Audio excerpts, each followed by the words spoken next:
अजमेर में शुक्रवार को श्री अजमेर व्यापारिक महासंघ से जुड़े व्यापारियों के द्वारा एसपी कार्यालय पर प्रदर्शन कर रोष का इजहार किया गया। व्यापारियों ने प्रदर्शन कर जिला पुलिस कप्तान को विभिन्न मांगों को लेकर ज्ञापन सौंपा। ज्ञापन के जरिए प्लास्टिक व्यापारी का अपहरण कर फिरौती कर ले गए आरोपियों को जल्द से जल्द गिरफ्तार करने की मांग की गई। अध्यक्ष महेंद्र बंसल ने कहा कि अजमेर में बदमाशों के हौसले लगातार बुलंद होते जा रहे हैं और वह अब व्यापारियों को भी अपना शिकार बना रहे हैं। जिस तरह से व्यापारी को बंधक बनाकर उसके साथ लूट की वारदात को अंजाम दिया गया है, उससे व्यापारियों में रोष है और भय का माहौल भी देखा जा रहा है। उन्होंने कहा कि जिस तरह से आरोपियों ने इस वारदात को अंजाम दिया, उसके दोषियों को जल्द से जल्द गिरफ्तार किया जाए। उन्होंने कहा कि शहर में पुलिस को गश्त बढ़ानी चाहिए और आरोपियों के खिलाफ सख्त कार्रवाई करनी चाहिए ताकि लोग सुरक्षित रह सकें। फैक्ट्री के बाहर ही आ गए थे वो लोग और कार में बिठा के ले गए थे अंदर जंगल में और गन पॉइंट पे मेरे से 40 लाख रुपए मांगे थे।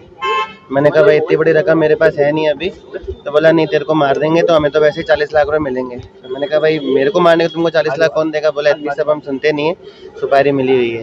तो ऐसे करके उन्होंने दबाव बनाया और उनको 20 लाख रुपए उनको अर्जेंट चाहिए, उनको दिए तब जाकर उन्होंने पीछा छोड़ा, नहीं तो वो मारने की फिराक में आ रहे थे। भैया कितने लोग थे, क्या हथियार कौन से थे? 4 लोग थे, चारों के पास पिस्टल थी, बंदूक थी। ये कांड होने के बाद क्या अब भी और बोल आ रहे हैं कि आप पुलिस नहीं, उन्होंने मुझे उसी समय बोला था कि अगर तू पुलिस में जाता है तो हम तेरे को, तेरे परिवार को, सबको खत्म कर देंगे, यहाँ काम काज तेरे को करने नहीं देंगे। कौन सा जानते हैं? मैं तो खाली एक को ही जानता हूँ जो कुका है सुमलपुर का, मैं खाली उसको जानता हूँ, बाकी तीनों को नहीं जानता। एसपी साहब से क्या रिक्वेस्ट करी है? एसपी साहब से ये रिक्वेस्ट करी कि एक तो मुझे थोड़ा प्रोटेक्शन दिया जाए, क्योंकि भाई भी फैक्ट्री पे जाएगा, माँ बाप है, बच्चे है, ट्यूशन आना जाना सब है, थोड़ा प्रोटेक्शन मिले, क्योंकि उन्होंने क्लियर धमकी दी थी कि अगर तुम ऐसा करते हो हम तुम्हें मार देंगे।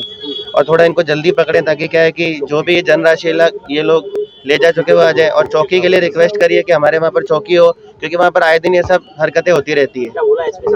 एसपी साहब ने बिल्कुल आश्वासन दिया है कि हम चौकी भी का भी व्यवस्था कराते हैं और 24 से 48 घंटे में इन मुजरिमों को।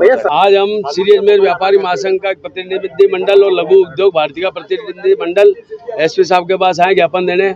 दो दिन पहले जो हमारे व्यापारी लघु उद्योग का व्यापारी नरेश जी, उनके साथ जो हादसा हुआ, 20 लाख की विरोधी मांगी है, 20 लाख रुपए लिए, उस विषय में हमने ज्ञापन दिया। कल संत कंवरराम धर्मशाला में एक आवश्यक मीटिंग रखी थी, उसमें लगभग कम से कम 300 व्यापारी इकट्ठे हुए थे। आज हमने एसपी साहब से मांग की है कि उनको तुरंत गिरफ्तार किया जाए और व्यापारियों की जान माल की रक्षा की सुरक्षा की जाए। और हमारे जो नरेश जी है उनके हमने सुरक्षा की मांग करी। एसपी साहब ने तुरंत एक एप्लीकेशन लिख के देने को कहा है और इनको सुरक्षा प्रदान करने का उन्होंने आश्वासन दिया है। हमने एक चौकी की मांग की है। सोमलपुर के इलाके में कोई चौकी नहीं है, वहाँ पे बहुत बड़ा इंडस्ट्रियल एरिया है, वहाँ पे लगभग कम से कम 30 से 35 हजार मजदूर काम करते हैं और 2-3 हजार फैक्ट्रियाँ हैं। तो हमने एसपी साहब से मांग करी, एसपी साहब ने आश्वासन दिया है और एसपी साहब कह रहे हैं जहां तक होगा 48 घंटे के अंदर अंदर केस को उजागर कर दिया जाए। ताज़ा खबरों के लिए देखते रहें सरेराह न्यूज। अपना फोन उठाएं और सब्सक्राइब करना ना भूलें।